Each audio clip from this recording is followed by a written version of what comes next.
Madam Chair, members of the board, very briefly, this is the modified bond implementation plan for your consideration. Our code requires it to be adopted before early voting, so the voters have a understanding of what the various projects and programs are in the bond consideration. We've gone through and made some fairly extensive modifications and schedules based on the input of 43 different commenters who, many of them had multiple comments. In addition to that, this ordinance contains for the very first time a prohibition with regard to allocating bond funds to a project or program if for whatever reason that specific project or program is not feasible or not carried out, which means that the bonds won't be sold and there cannot be amendments to allocate those bond funds to another project or program. That is a significant change and improvement on disclosure. In addition, we have, as you well know, the added increased accountability with regard to operating and maintenance. We believe and we know the jurisdictions now all concur in the language that's being proposed. And with that, I just recommend the board approve it as presented. Thank you. Mr. Jorgensen and Ms. Yetman, you are speaking in support. Did you wish to speak in support? This is a hearing. I believe Ms. Yetman had to go. Ms. Yetman, okay. Mr. Jorgensen, is he here? Yes. Oh, there you are. I knew I saw you somewhere. In recognition of the time, I will be brief. Thank you, Madam Chair, Ms. Huckberry, Supervisors. Good to see you again. I'm speaking in support of this for a couple of reasons. I was moved to come down based on something I received in the mail, and I'll get to that in a moment. The other reason was a comment I heard earlier this morning referencing Tim Steller's column about those that are in support in providing funds to this. Jim Quick was mentioned as one of those, Southwest Gas, etc. And I have to tell you, as many of you know, I'm a strong Democrat, former chair of the county party. I'm also a small business owner for many, many years. And therefore, it is extremely rare that Jim Quick and Don Jorgensen would agree on anything, except this time. We agree on this because it is not just an investment in our future, but because of how it's been put together. And I want to commend the supervisors of the board for putting together the advisory committee and really emphasizing, as the column proved, transparency and also moving forward accountability of this process as we move forward. The first reason I was moved to come down is I received my property tax notice with the great pie chart, which indicates how much money the state is taking out of the county and not spending with any level of transparency or accountability, forcing us to pick up the slack, if you will. I support this bond package, and particularly the modified implementation plan, because it is a common sense approach. As Mr. Huckberry just said, if the project isn't needed, we won't sell the bond to spend the money. However, what we do have is the transparency with this plan. Everyone has had the chance to look at it. We'll have online, as I have. I don't recommend printing it out. We do want to say what trees we have left in Pima County. However, I appreciate the ongoing accountability with the bond oversight. It's the taxpayers' money. It's the taxpayers that will review this. You know, communities can't stay in place. I mean, if they do, if they don't change, they stagnate. We have the chance to either evolve as a community or decay. I support this. I know that it is going to cost taxpayers on an average of $1.46 a month. That's about 5 cents a day. Now, I live in Supervisor Miller's district, so it'll cost me about 10 cents a day. I'm happy to pay that to ensure this community investment for a plan that I think is employer-friendly, environmentally friendly, and family-friendly. Thank you. And transparent, right? Madam Chair, Supervisor Miller. I have some questions of Mr. Huckleberry. Proceed. The first one I have is the page 9, paragraph 3 of the implementation plan. You've switched from using the average price to the median price on home value, so it was 152. I just wondered, is there a reason for that from the original April 21st implementation plan, and what will go into the publicity pamphlet? Will it be the median or average? Madam Chair and Supervisor Miller, what will be in the publicity pamphlet is the $250,000 value and the average. The median is just simply an additional piece of information that gives a greater transparency to the distribution of owner-occupied assessed value that's taxable within Pima County. And the next question was regarding the April 21st memo. You had the net assessed value growth. It was the county's projections and then 3% from 2020 on to the end of the program. And I read your memo where you stated that the statutes required that we reduce that to, is it 3.5% the first 5 years and then 0.7% after that. And according to your memo, you believe the April 21st is more realistic in terms of what our net assessed value will actually do. It'll grow at a much higher rate than what the state of Arizona is doing. Is that correct? Madam Chair and Supervisor Miller, yes. Okay. And then on page 12, under item 3, you discussed that actual project costs may vary from the estimates that are submitted. And one of the options, I guess I'd just like to point out the situation with the courthouse. We bonded for $76 million and we spent $153 million, and we ended up incurring more debt that comes out of the primary budget. Do we have any, are we going to be addressing that and putting any kind of safeguards in there that protect the taxpayers from having down there, and monies came from the general fund down the road, that they would have to incur debt that is not truly reflected here in this plan? Do we have any, are we willing to put some language in there that says we're not going to utilize debt, cops, mortgaging our parking garages and juvenile courts, etc.? Yes, Madam Chair and Supervisor Miller. In the history of Pima County bonding, 12 times we've gotten the voters, 58 different propositions, 54 approved. The courthouse is the only project that has ever required a supplemental debt instrument to actually complete. And it was completed not at $153 million, but approximately about 115. The difference is related to the parking garage. The parking garage was always a separate facility that is supported and paid for by fees. But they do need a parking garage, right? Are there, okay, that was the next question. And then on the, I requested yesterday, you have a map with all of the arterial roads that you plan to repair. And we were told the local roads wouldn't be identified until after the bonds are voted on. And at that time, they would be identified and the type of road repair would be identified as well.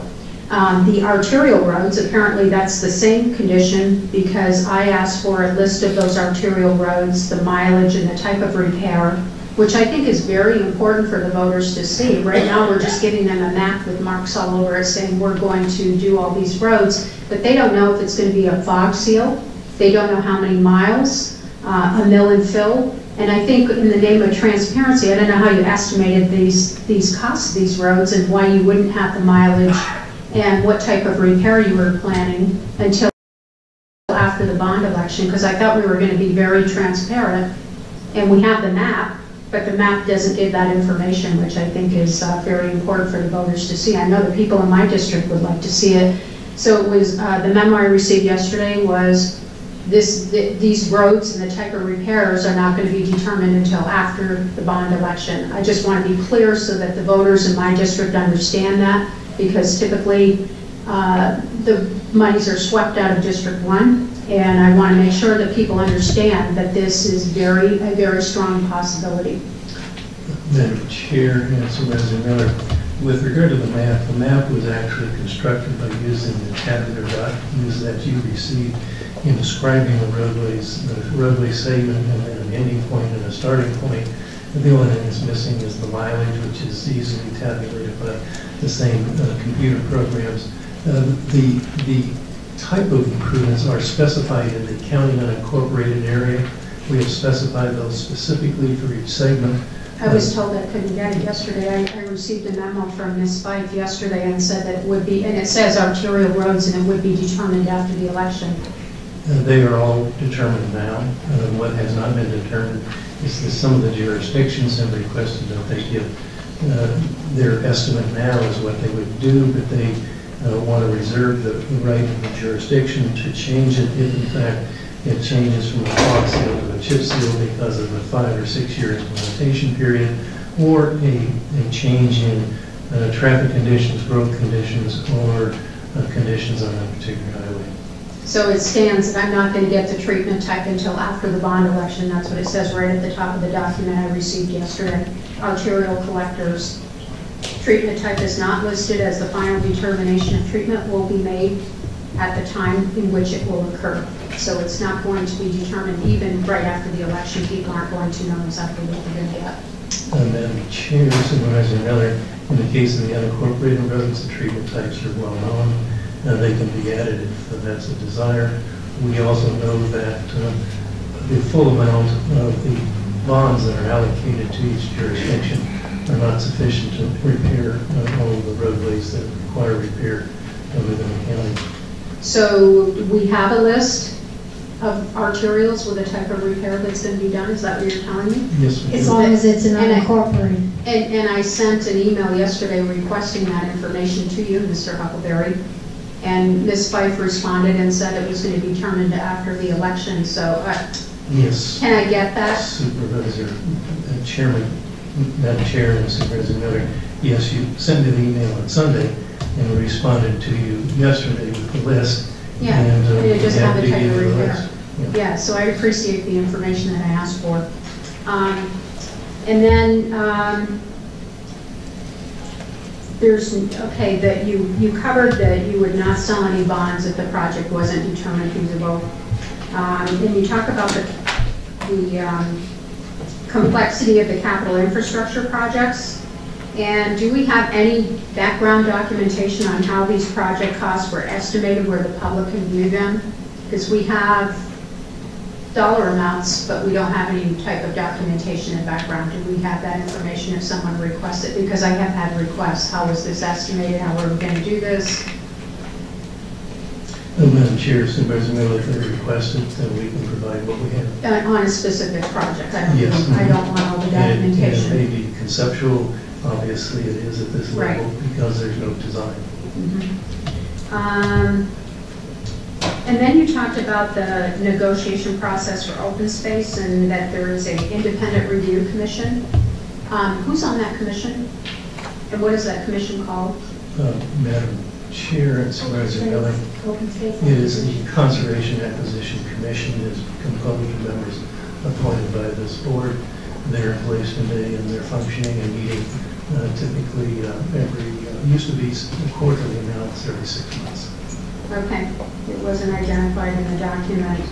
And the reserve that is for the Southern Arizona Regional Orientation Center, on page 48, we have, it's being built on an old waste facility that was used for dumping. And we have $2 million in that project for remediation.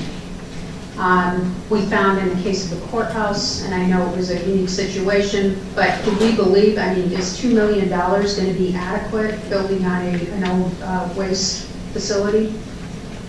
Madam Chair, the particular site has had extensive geotechnical investigations with regard to the depth and location and area and extent of the waste, and the estimate is the best estimate you can have at this point in time without actually doing the work. And the site will be conveyed to the county from the city. The city will retain long-term liability.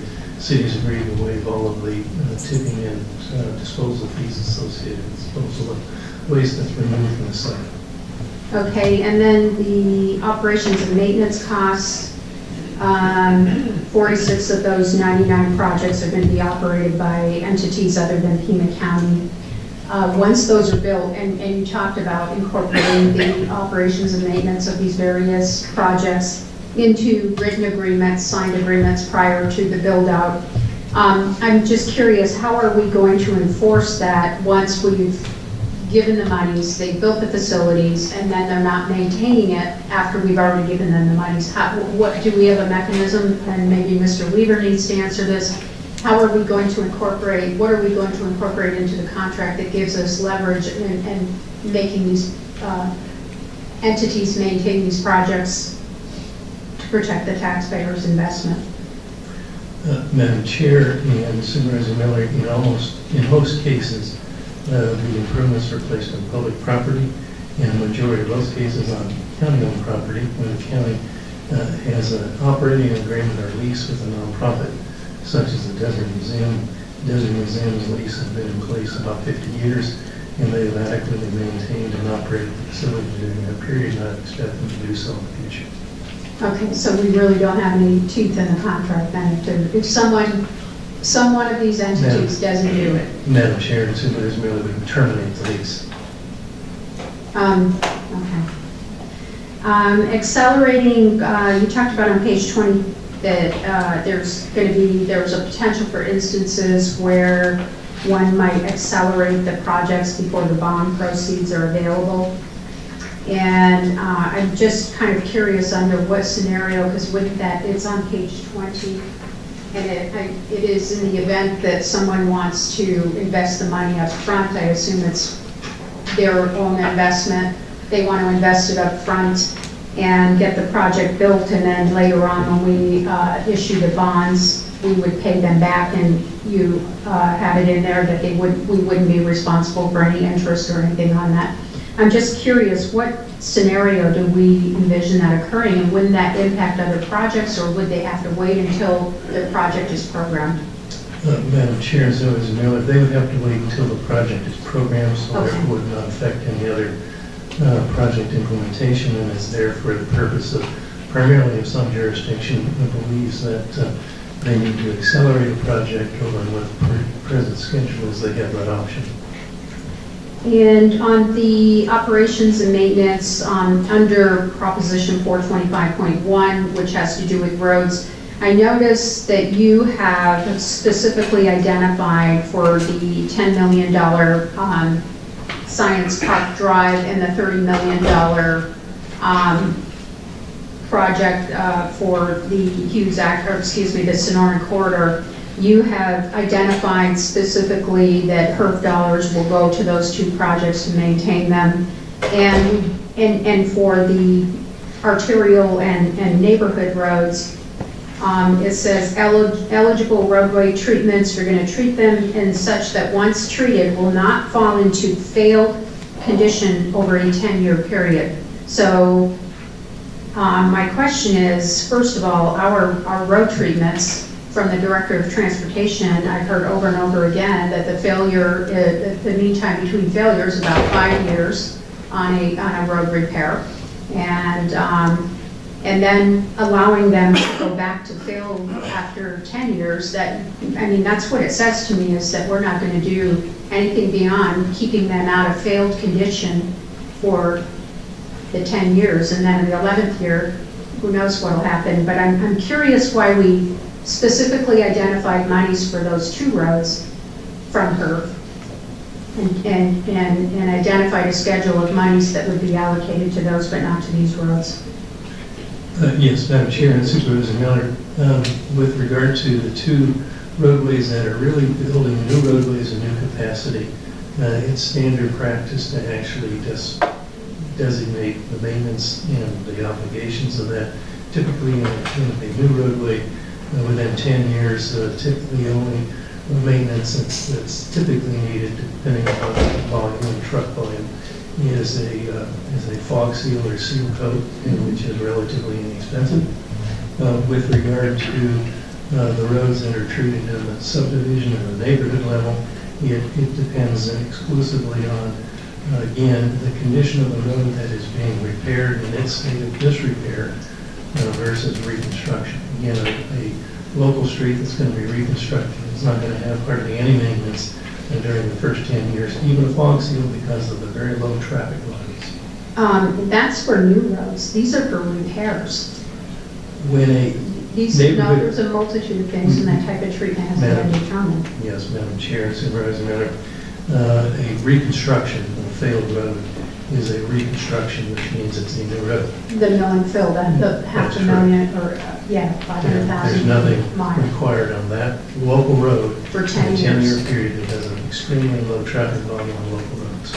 But then we get to the other roads that, I mean, we're not going to do all of these roads at 500,000 a mile. And if it's a fog seal, if it's a chip seal, fog seal means that you're preserving a relatively good neighborhood street. And you may have to repeat that once every 5 years. If you're looking at a chip seal, it's quite likely that a chip seal would last 8 to 10 years. Page 26, item 4, you have a item in there about regarding the supplanting of funds, and you state that funding will not, you're referring to the various jurisdictions, municipalities that we will be giving these funds to, and you state that funding will not supplant any funds previously allocated or planned to be budgeted by each jurisdiction for the purpose of pavement repair or preservation.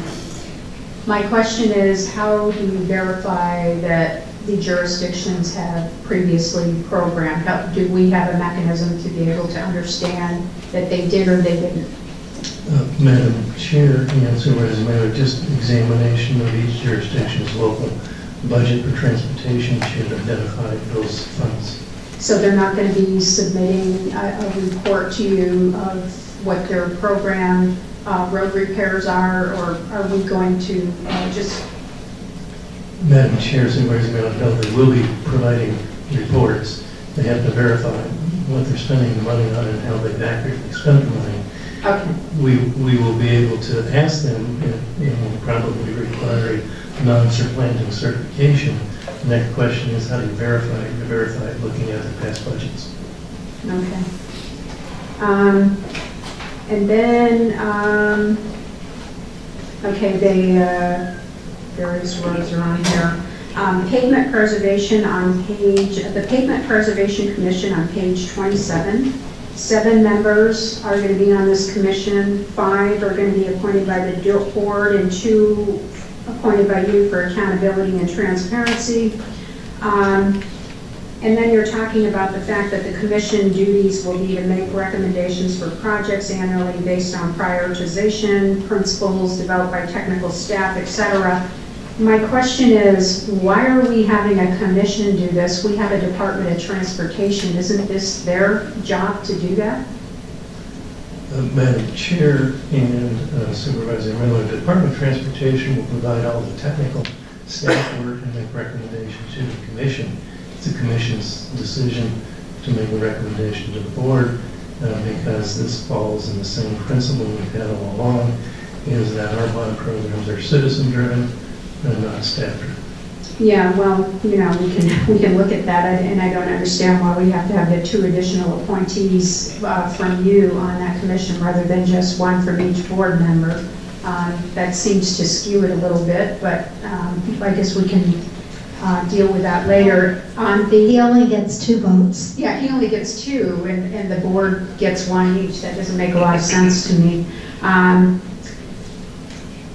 Prop 426. Talking about, you had a pretty lengthy discussion in detail on the 2 workforce training centers. One is one stop, $6 million for that one. It's 50, the description says 50 offices, workstations for staff to determine eligibility for assessment, classrooms for adults, and 3 classrooms for adults, 2 classrooms for youth. And my question is, you went into the fact that these workforce investment funds that we get from the federal government are subject to cuts, they're subject to sequestration, and we're building this facility with 50 offices, and how are we going to staff that with, you actually have a operations cost of $78,000 on there, and we got 50 offices. That confused me. However, you know, unless you're assuming we're going to get these workforce investment funds from the federal government indefinitely, and I believe that based on what you stated in there that we have some significant worries about cuts to that.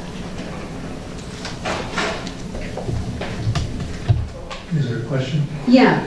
I want to know why you are putting 50 offices in this one facility and 7 in the others, and one of them even has a kitchen, and one's 4,000 feet, one's 18,000 feet, and that's 57 offices. How are we, as a county, going to be able to afford to fund this? And based on what you said, is that it's very strong possibility that those funds will be cut.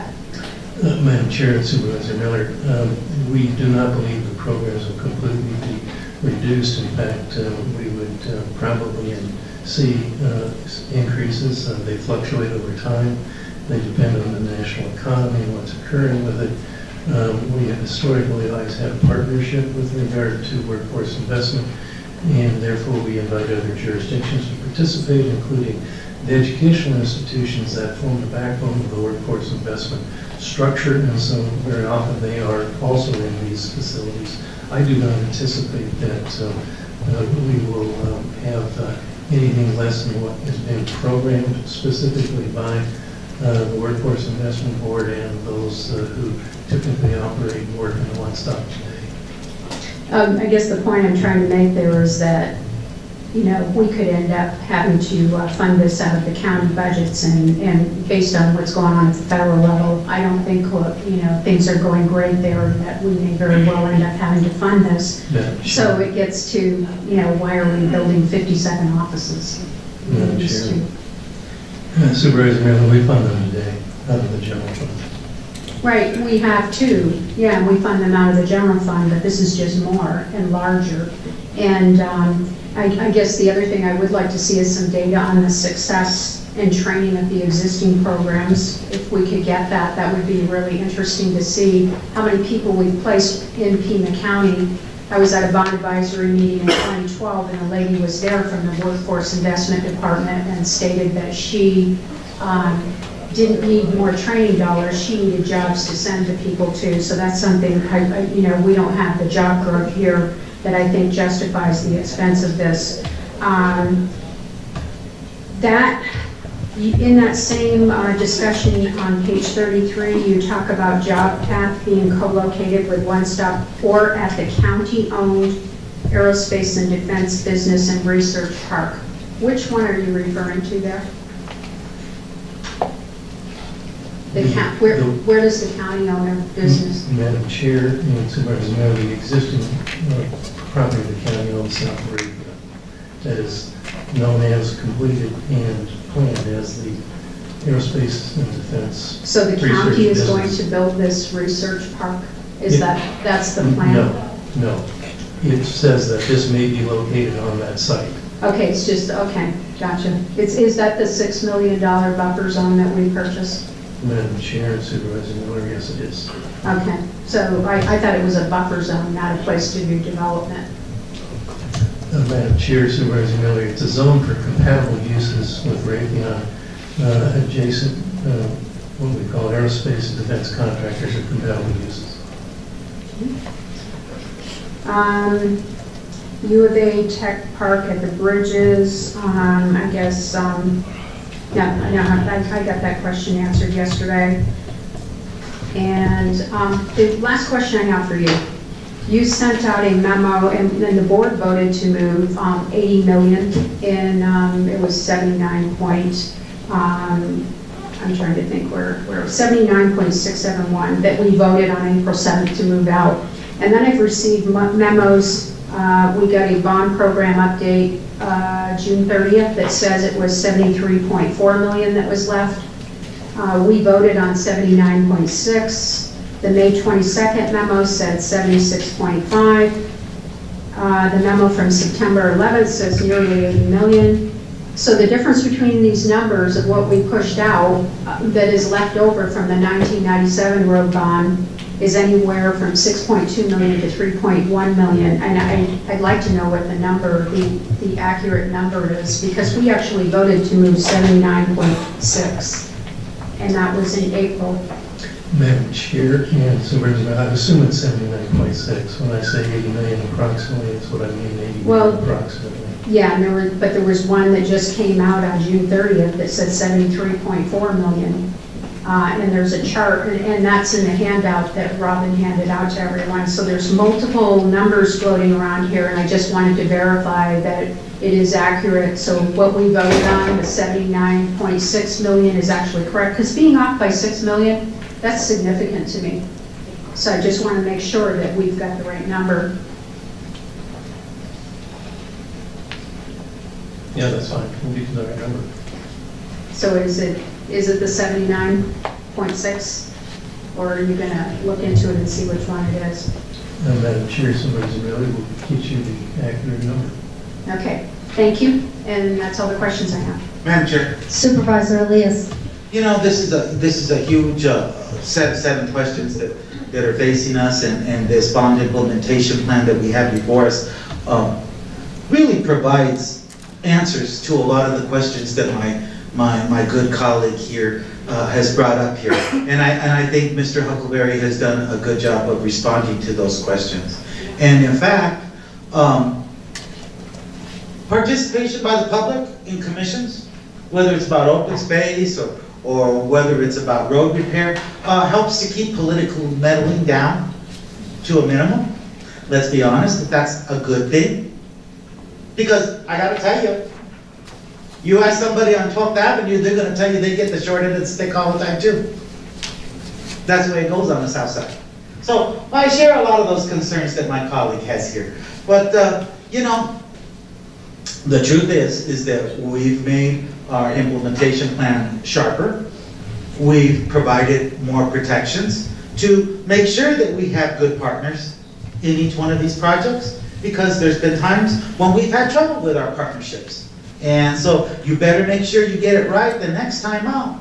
But again, despite all the problems that we have regarding implementation and regarding those changes, and despite the negativity of one board member about this whole bond election, and I understand that she has her concerns, and I really think that it's good. Supervisor, Let him finish. Let him finish, Supervisor Miller. Madam Let him Chair, I finish. asked for a point of order. He's attacking me personally. There's a code of decorum on this dais, and I have a right to ask questions on behalf of the taxpayers that are in this room. And we the have allowed taxpayers you in my that. district. That allowed me. We had all the public up here speaking, cheerleading, and I'm allowed to ask questions? Really? I was just going to say that despite the negativity, I agree with her, and I think she asked a good group of questions. So that's a shame that she would feel that way, but again, it's okay. This is a very political and a politicized process, and we have to understand that, and that's what I'm getting at. That we have made those improvements. I think we continue to make those improvements, and I think the questions that Supervisor Miller's asked today and the responses from Mr. Huckleberry have been reassuring and good and correct for all of us. And, you know, are there questions? Yes. What are they about in the end? It's about respect and believing in people and believing in our honesty and our own integrity. And I think we've earned that. And I think the Auditor General of the state of Arizona has proved that.